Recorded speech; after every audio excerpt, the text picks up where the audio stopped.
IPO, FPO.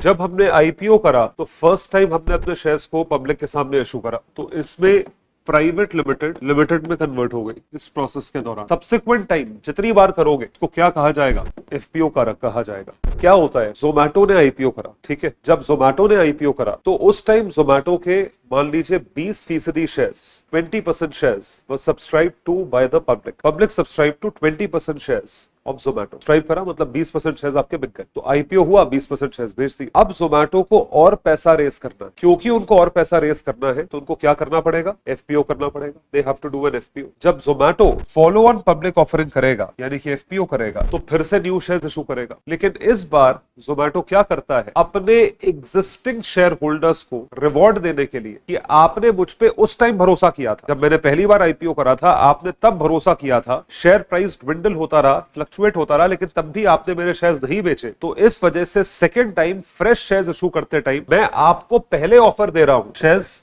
खरीदने के। इस चीज को कहा जाता है राइट इशू। राइट का मतलब है अधिकार, अधिकार दिया जा रहा है। मैंने आपको अधिकार दिया है कि आपने मेरे शेयर्स खरीदे जब और किसी ने नहीं खरीदे। और सबसे बड़ी बात है, खरीदने के बाद आपने बेचे नहीं। अगर आप अभी भी शेयर होल्डर हो जोमैटो के, तो आपको एक अधिकार दिया जा रहा है कि अभी नए शेयर्स आए हैं, पब्लिक के सामने जाने से पहले हम क्या कर रहे हैं, आपको अधिकार दे रहे हैं। अगर आप खरीदना चाहते हैं तो आप खरीद सकते हैं। ऐसे इशू को राइट इशू कहा जाता है। ये 3 टर्म्स होती है, IPO, FPO and rights issue के साथ।